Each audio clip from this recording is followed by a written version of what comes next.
בעיקרון יש פונקציה כזאת, אבל זה לא בדיוק עובד כמו שאת רצית, אז יד עשה את זה. מה זה?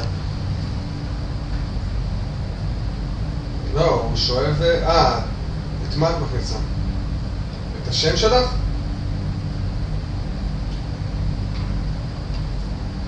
נו, זה אחד מהפרמטרים במאמר. תסתכלי, זה קונטנט לאחד הדפי תוכן.